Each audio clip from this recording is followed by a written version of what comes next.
I returned to my remote lakeside cabin seeking peace, only to find the locks changed and a stranger living inside claiming it was hers. My name erased, my life stolen. What started as a simple getaway turned into a high-stakes hunt for truth, identity, and revenge.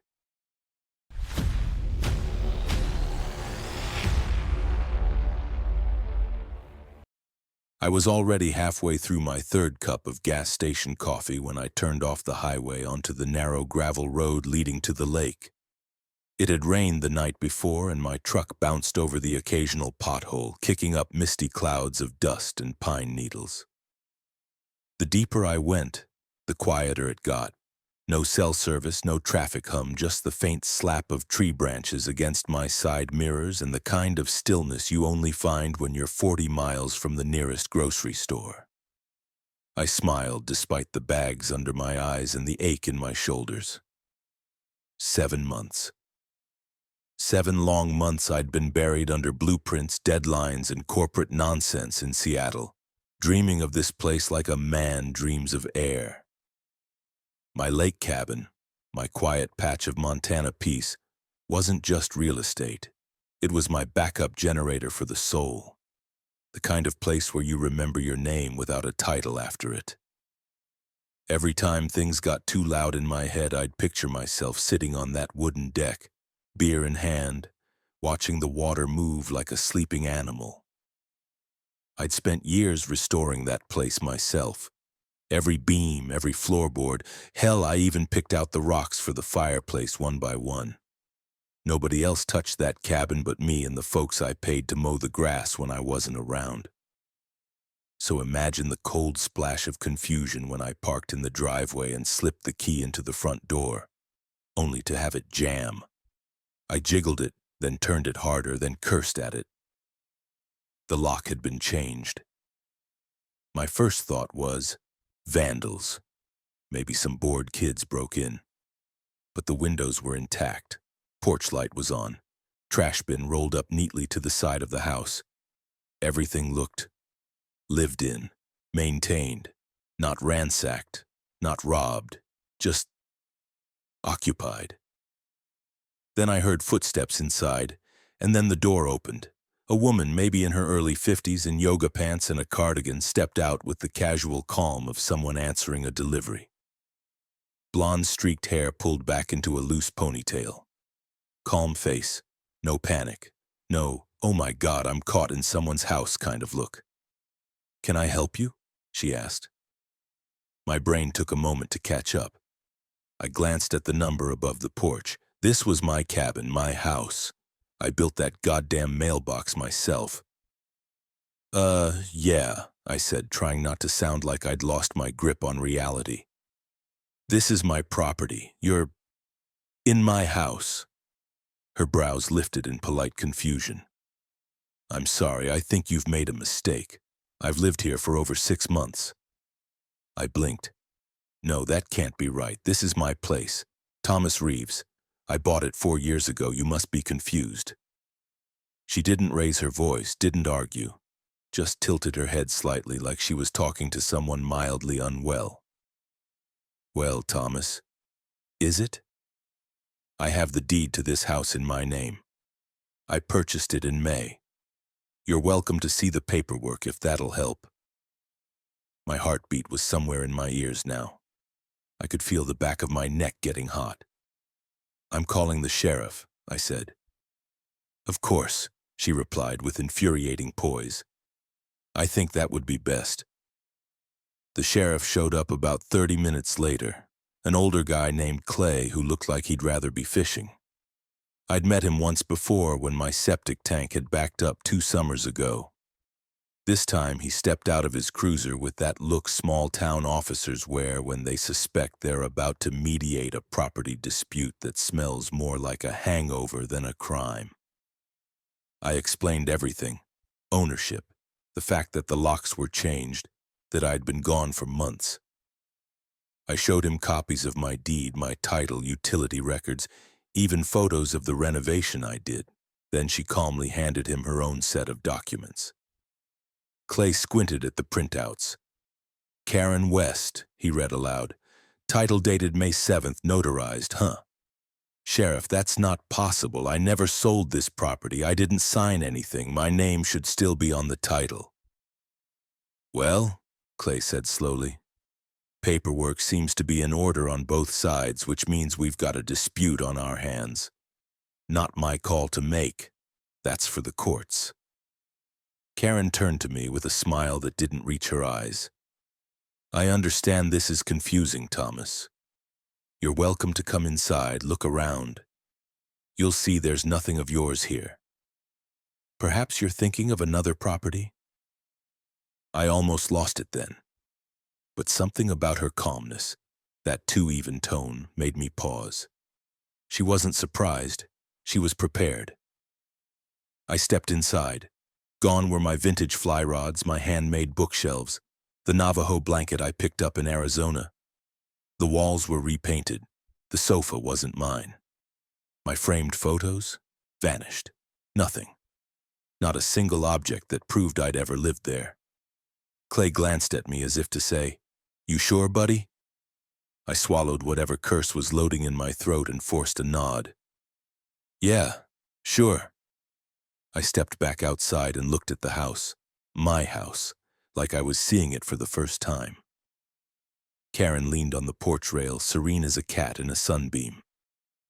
"I'll be in touch," I said quietly. She nodded. "Take care of yourself." I got in my truck, pulled out of the driveway, and drove back toward town without looking in the rear view. I knew two things. One, I wasn't crazy, and two, something really bad was going on. And I was going to find out what. I didn't sleep that night. I lay in the cheap motel bed, staring at the ceiling, replaying the scene over and over, the changed lock, the staged interior, the sheriff's face when he started to wonder if I was crazy.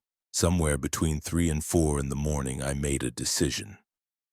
I wasn't letting anyone gaslight me out of my own property. At 7 exactly, I drove to the office of the property management company, the one that was supposed to check on the cabin during my absence. The building sat near the marina, glass front, fake potted palm trees, the kind of place that screams, "We charge fees for breathing near us." The receptionist gave me a too bright smile and asked how she could help.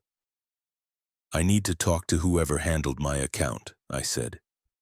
"The Reeves cabin on North Shore Road." She typed something, frowned slightly, then turned that polite corporate expression into something cautious. Yes. That account was closed in May. Says here you personally came in, signed the termination, and took the keys." I just looked at her. "I was in Seattle in May, working 70-hour weeks and cursing about it on social media if you need timestamps." She shifted in her chair. "Well, the termination was signed by you." "No," I said evenly. "Someone signed it as me. I want to see the paperwork." 5 minutes later, she returned with a folder and slid it across the counter. My name. My signature. Only it wasn't. I know my handwriting. I write like an engineer. Sharp angles, quick strokes, impatient. The signature on the form looked like someone trying to imitate me with a printed template. Close but off. Like an AI that almost gets human faces right until you look at the teeth. "And the keys?" I asked. "You picked them up. We also had camera footage of your visit." I froze. "Footage?" She hesitated a beat too long. I leaned in. "I'm not leaving until I see it." 5 minutes later, I was sitting in a tiny back office watching a grainy security video play on an ancient monitor. And there he was. A man who looked almost exactly like me. Same height, same build, similar jacket. He even had my posture, one shoulder slightly lower than the other from an old injury. He walked up, smiled at the receptionist, signed the form, took the key. For a moment, I felt like my organs shifted. "Could you zoom in on his face?" I whispered. She did. The jawline was right, the nose was right, but the eyes were wrong, too pale. And when he smiled, it wasn't my smile. It was someone performing me, as if he had studied me from a distance. "Do you have audio?" I asked. "No. Cameras are old," she said. Of course they were. These places always have cameras old enough to have witnessed several divorces. My stomach twisted. Someone didn't just steal my house. They stole me. I drove out to the parking lot and sat in my truck for maybe 5 minutes, gripping the steering wheel so hard my knuckles went white. I needed help. Someone who knew how to dig. Someone who could trace paper and lies. I scrolled through my phone. My thumb hovered over a name I hadn't seen in years. Rick Blake. Former private investigator, former co-worker, former friend. We hadn't spoken since I'd reported him to our boss 5 years ago for ignoring site safety. He nearly got a guy killed, and I made damn sure it was documented. He quit 3 days later. We never talked again. Calling him now was like trying to pet a rattlesnake and hoping it remembered the good old days. I hit call anyway. He picked up on the 3rd ring. "Reeves," he said. Same gravelly voice like whiskey and stress. "Wow. Haven't heard from you since you torpedoed my career." "I need your help," I said. No point playing nice. He'd smell it. "Someone stole my house," he snorted. "That's one hell of an opener. Explain." I told him everything. The cabin, the woman, the fake documents, the doppelganger on camera. When I finished, there was a pause, then Rick let out a low whistle. "Well, well. Identity theft with personality method acting, that's new. Can you take the case or not?" "I'll take it," he said. "Not for you, but because this is too insane to pass up. Text me the address. I'll be there in 2 hours." 2 hours later, he slid into the passenger seat of my truck like no time had passed at all. Same beat-up leather jacket, same scar across his eyebrow, same smirk. "You look like hell," he said. "You smell like a bar fight," I replied. "Still the charmer." He booted up his laptop, tapped a few keys, and pulled up public business registry databases. "I'll start with whoever this Karen is. People like that always leave digital breadcrumbs. They're arrogant." He was right. After 15 minutes of digging, he whistled again. "Thomas, you're going to love this." He spun the laptop toward me. On screen was a corporate document, a holding company registration, Wyoming, registered director, Karen West. Only the owner of the company was not her. It was an offshore corporation in Belize. "What the hell is that?" "That," Rick said, tapping the name with one finger, "is a shell company. She moved ownership through an offshore firm, so if you tried to fight her, you'd spend years in a small house's worth of money chasing your own deed across jurisdictions." He leaned back, looking almost impressed. "Someone put a lot of planning into screwing you over." My mouth went dry. Whoever did this didn't stumble into my life. They targeted me. Rick cracked his knuckles. "Don't worry. Offshore doesn't mean invisible. Offshore means stupid criminal who watched too many documentaries." He typed faster. "First step, find how she got your signature. Nobody forges that well on a whim. She had a sample." He opened another tab, typed my name. My LinkedIn profile popped up immediately. "Bingo," he said. "You post your job title, your college, your licensure numbers. Hell, you even posted a photo holding a blueprint. Identity theft buffet." My blood went cold. Someone used my professional life, my career, as a toolkit to rob me. I stared at the screen, at Rick, at the road ahead. "Find her," I said. Rick grinned like he just got handed a hunting permit. "Oh, I'll find her, and whoever helped her. This isn't just theft. It's a goddamn operation."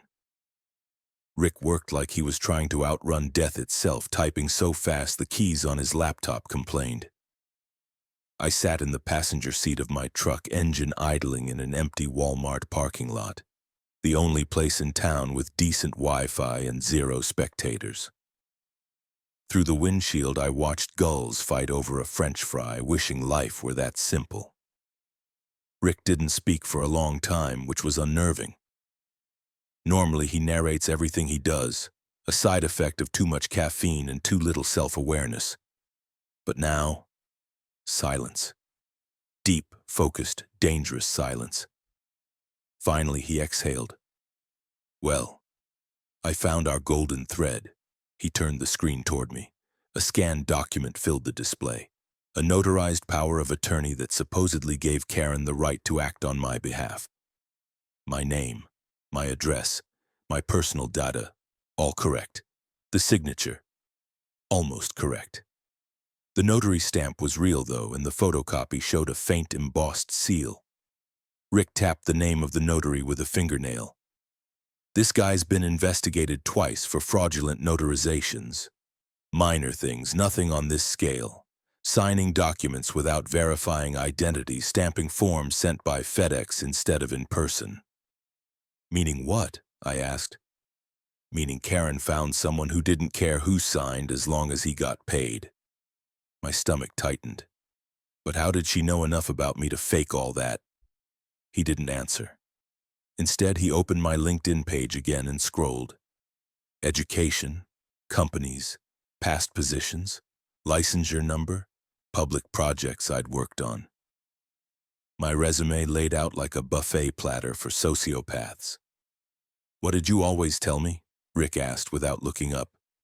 Don't put anything online you wouldn't hand to a criminal on a silver platter. I said that, I muttered. He smirked. And then you proceeded to hand your entire life to the internet like it was a plate of cookies. I ignored the jab and leaned closer to the screen. Rick clicked another file.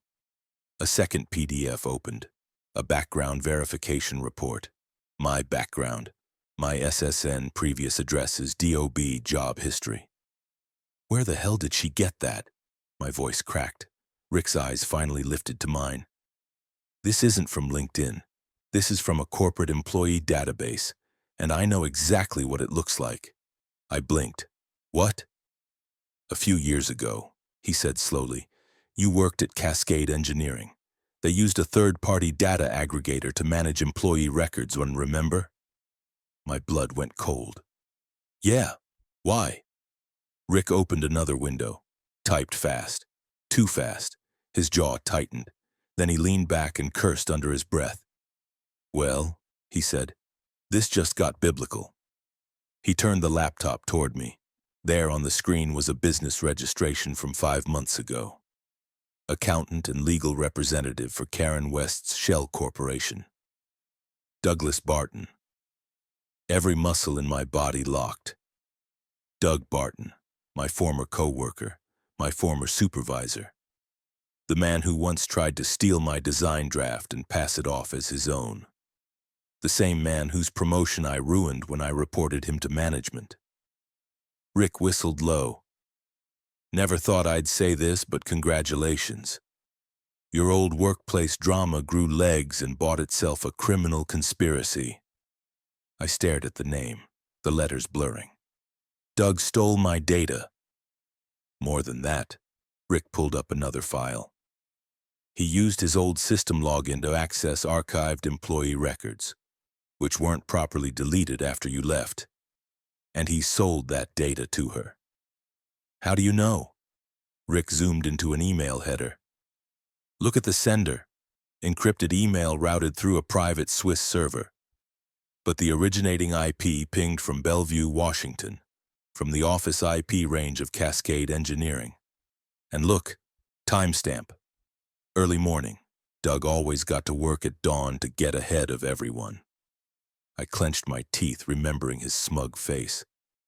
He always said I would regret crossing him. Rick cracked his neck. Yeah, well, looks like he meant it.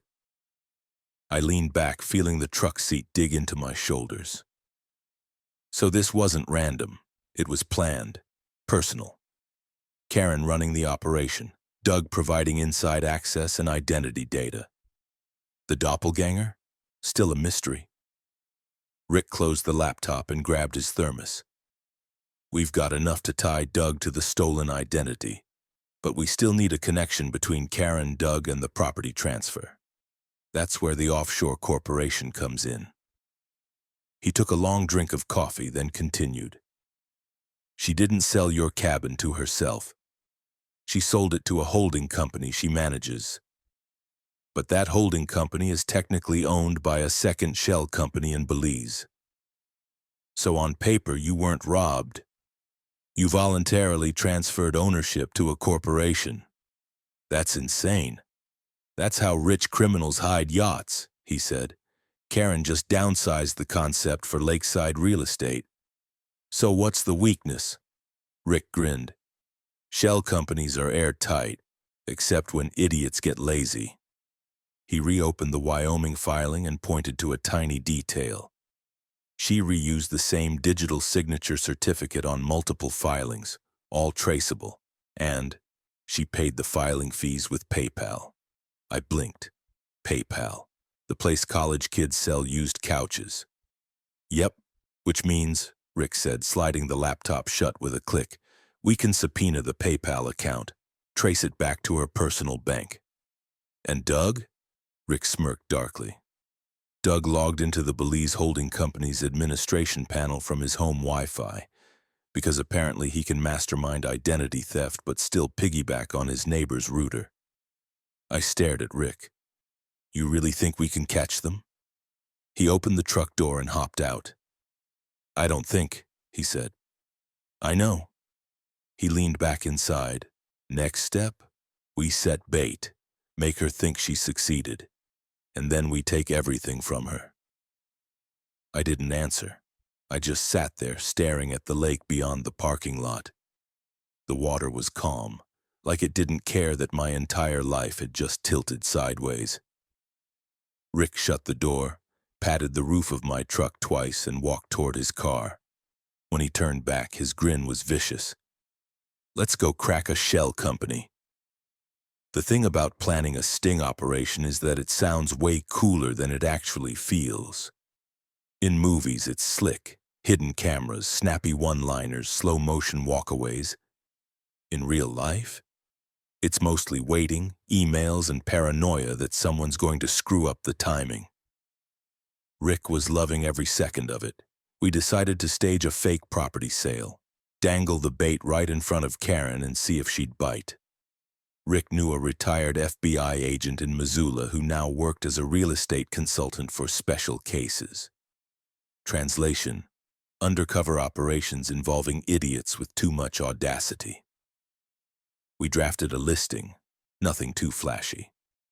Just a vague but convincing cash offer for a private lakefront cabin in Montana under corporate ownership. The kind of language that would whisper money laundering opportunity to the right kind of scumbag.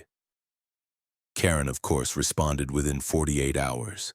She used an encrypted email and a throwaway name, Ms. L. Weston, but Rick traced the IP back to the same town my cabin was in. She didn't even bother using a VPN. That's the thing about long cons. They make you confident, then they make you sloppy. We scheduled the meeting for Friday morning. Karen would meet the buyer, a plainclothes deputy named Morales who was so clean-cut he looked like he came out of a training manual, at the cabin. Rick and I would monitor from a car down the road while 2 patrol units waited a quarter-mile away, engines running. I arrived early, parked behind a ridge, and watched through binoculars as Karen emerged from the cabin like it was her weekend getaway. She wore an earth-toned scarf, carried a leather folio, and had that same unnervingly calm expression I remembered from our first encounter. She greeted Morales with a rehearsed smile and offered him coffee like they were college friends discussing a timeshare. Rick muttered into the radio, "Jesus, she's good." Morales played his role flawlessly. Polite, curious, clearly rich, and vaguely disinterested.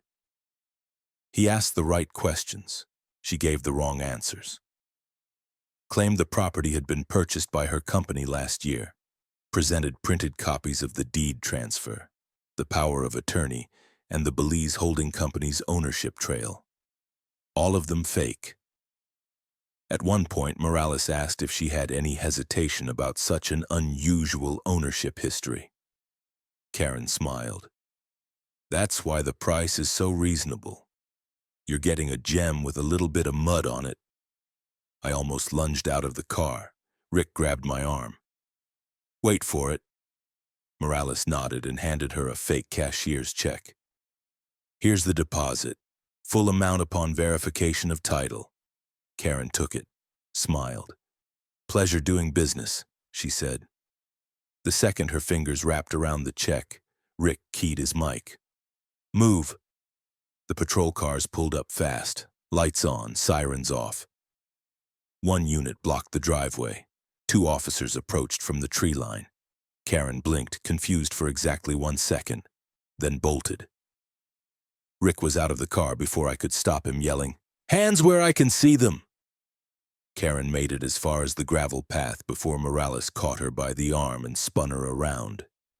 She shouted something about harassment, about not being told she was under investigation. But when they searched her folio, fake IDs, multiple, all with her photo and different names, copies of titles, fake POAs, and a thumb drive. Rick grinned like a wolf. That'll do. While Karen was being cuffed, I stood at the edge of the road, arms crossed, watching as the officers read her rights. She looked up, saw me, and her face changed. Not fear, not guilt, just disappointment, like a teacher realizing a student finally cheated on a test. You had to ruin it, she said quietly. No, I replied, you did. I thought that would be it. I thought that was the end of the nightmare. Karen was in custody. The fake sale had been recorded from 3 angles. The folio was a treasure chest of damning evidence. Even the damn PayPal receipts were printed and cataloged by Rick's friend at the FBI.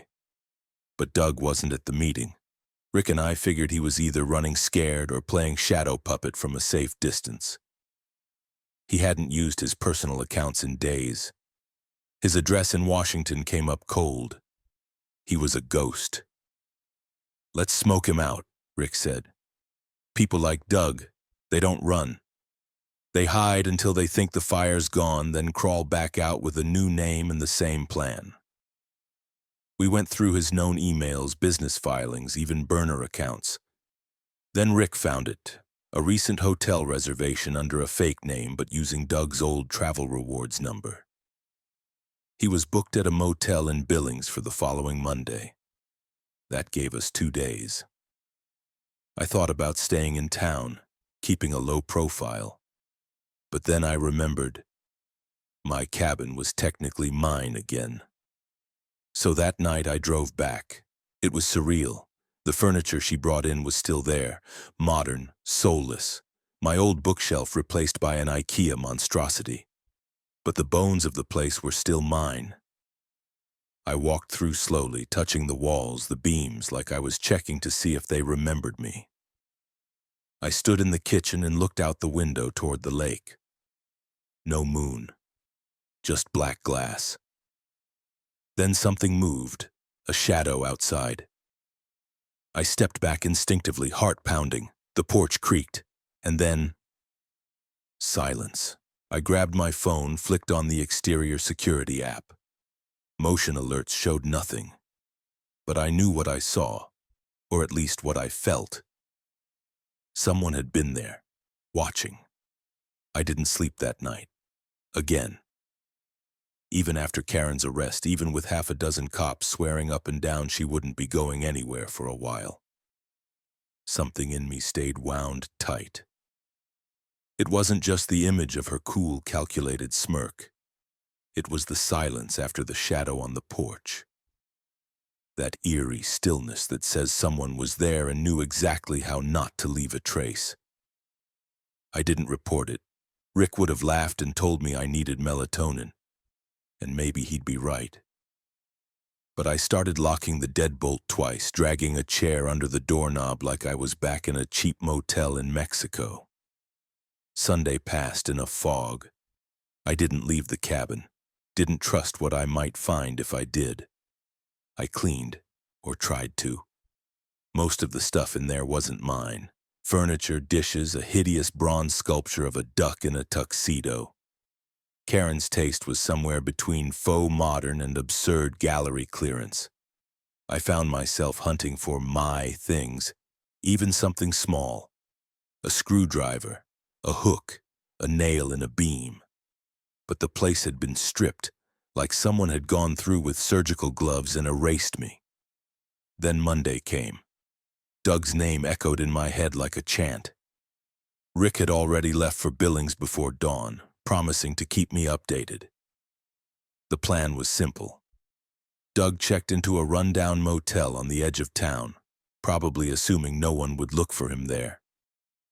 Rick would coordinate with the local police to quietly make the arrest and retrieve the laptop they were sure he'd brought. I spent the day pretending to relax, fishing rod in hand, lines in the water, mind somewhere else entirely.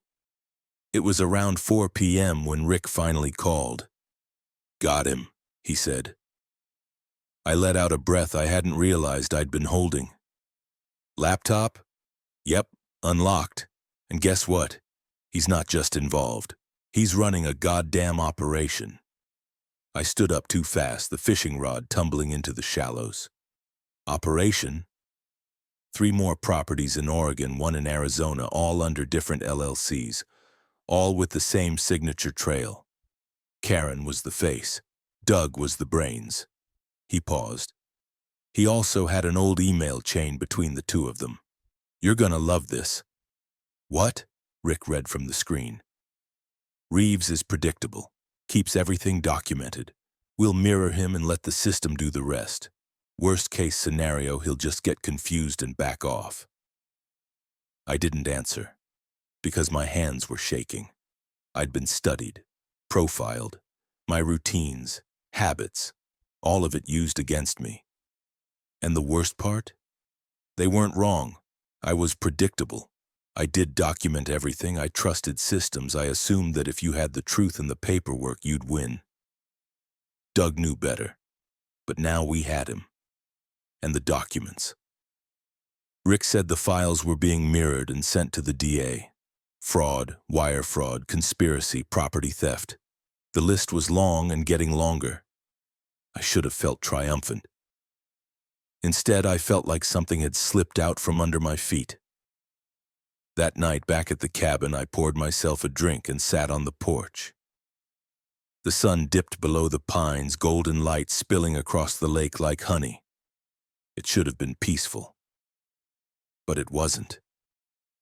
Because just after midnight, someone banged on my door. Hard. Not a knock. A hit. I jumped up, heart punching my ribs, grabbed my phone, turned on every damn exterior camera I had installed.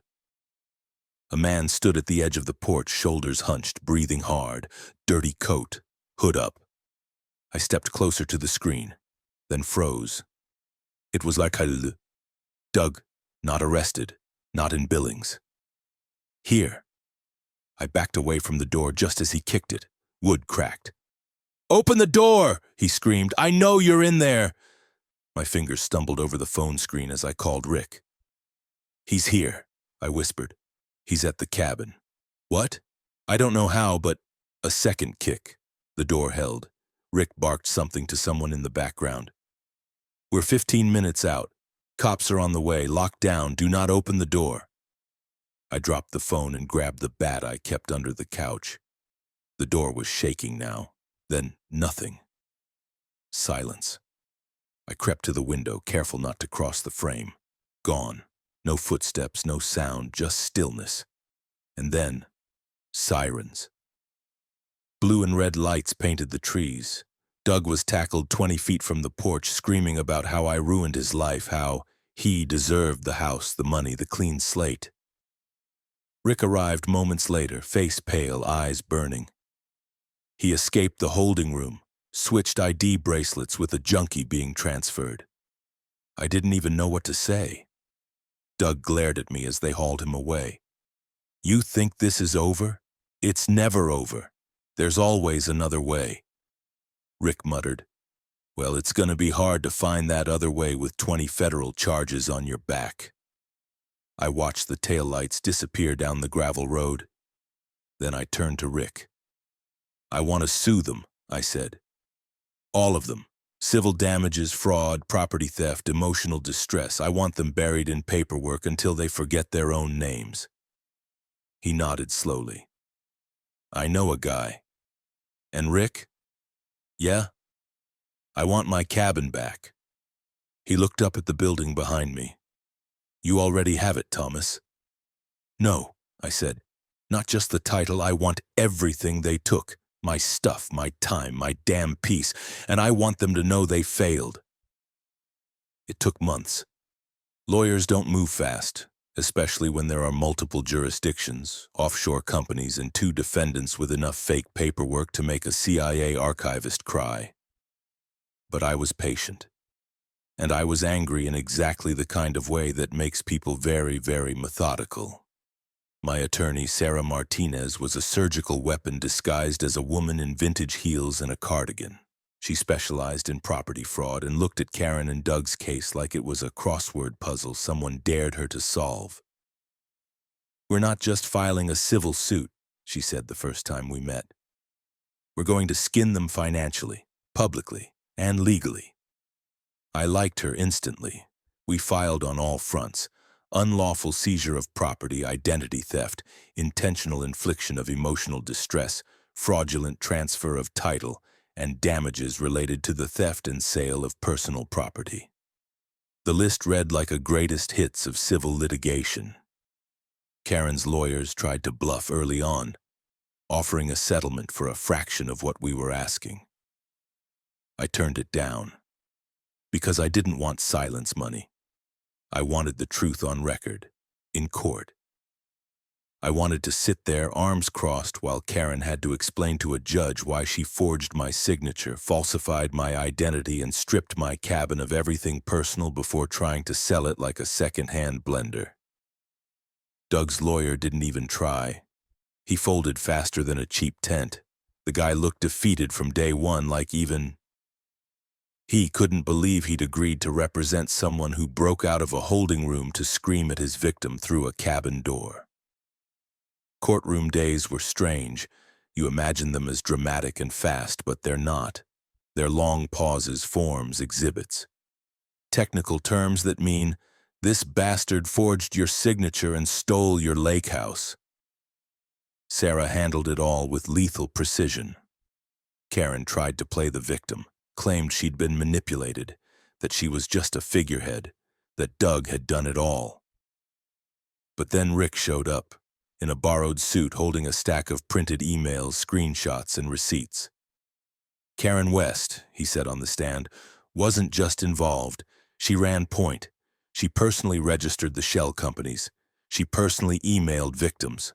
She personally received payments from at least 3 buyers and was planning to do the same here. Sarah dropped the nail in the coffin with one quiet line. Your Honor, we have bank records linking Ms. West's PayPal account directly to the filing fees for 3 different LLCs involved in fraudulent property transfers, including Mr. Reeves's cabin. The judge didn't even blink before ruling. We won. The court awarded me full ownership restoration, complete with retroactive recognition of my legal possession, plus the $475,000 done in damages. A separate ruling held Karen and Doug jointly liable for the value of the stolen and sold items. Another 80 grand commons plus the court costs. The best part? The judge also issued a lifetime real estate restriction on both of them. They were now legally barred from engaging in any property transactions in the United States without full court supervision. I stood outside the courthouse that day with Sarah and Rick, watching reporters scurry around trying to get quotes. I gave them nothing. No sound bites, no anger. Just a nod. Karen passed me in handcuffs on her way to a waiting patrol car. She didn't look at me. Doug was already being transferred to another state for charges related to a different scheme. Good riddance. Back at the cabin, everything was different. Not just legally, viscerally. I was no longer a visitor in a stolen space. The place felt mine again. I walked barefoot through the rooms, reconnecting with the creak of the floorboards, the way the late afternoon light curved across the walls. I hired a small restoration crew to undo Karen's minimalist monstrosity. We replaced every piece of furniture, repainted the walls, even refinished the porch. I went full old school, thick leather reading chairs, oak bookshelves, dark greens and browns. A real cabin again, not a damn Airbnb. Then something happened. It started with a journal entry. I'd written down everything that had happened. The deception, the unraveling, the courtroom. Partly for therapy. Partly because my memory was buzzing with details that felt like they needed to be on paper. Rick saw the pages one night and said, "You should publish this." I laughed, then paused. 2 weeks later, I had a manuscript. I called it The Quiet Theft. Sarah introduced me to a friend in publishing. She liked it, sent it to an editor. 3 months later, I had a book deal. Me, a construction engineer turned property scam survivor turned writer? The irony was beautiful. Suddenly people were reaching out. Readers, victims of similar scams. Bookstores wanted signings. Podcasts wanted interviews. I turned most of it down. I wasn't trying to be famous. But I did agree to speak at a fraud prevention summit in Helena. Room full of lawyers, sheriffs, retired judges. And damn if it didn't feel good to tell my story without rage in my throat. I kept things simple. I didn't trash Karen or Doug, I just laid it out. How you can follow every rule and still get screwed. How knowing the system doesn't protect you from people willing to burn it. And how the truth, boring, factual, stubborn truth, can still win. When I got back to the cabin that night, Rick was on the porch drinking beer, watching the sun go down. He held up his bottle. "You did it, man." I sat beside him. "No," I said. "We did." It's strange how peace doesn't arrive like a trumpet. It comes like fog, slowly, quietly, and all at once. A year had passed. The court dates were done. The money came through in chunks. Seized assets, liquidated accounts, a court-ordered auction of Doug's crypto portfolio that tanked right before they could cash it. My lawyer said it was the most poetic justice she'd ever seen.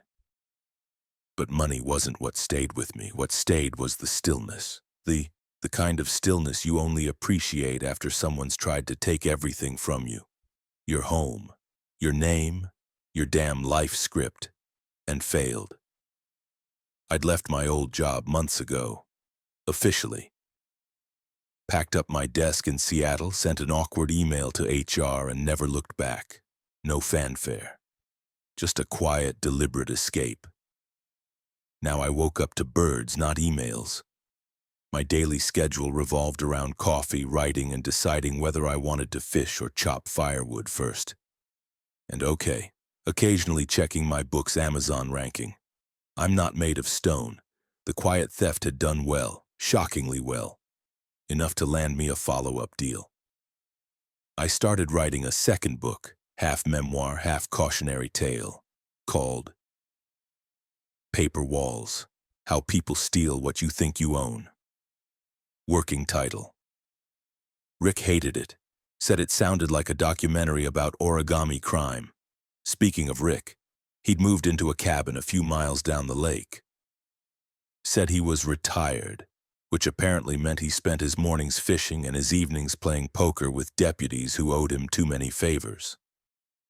We'd made our peace in that unspoken man way, shared beers, made fun of each other's terrible taste in flannel, and never once mentioned the years between us.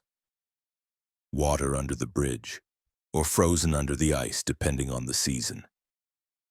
Then there was the community.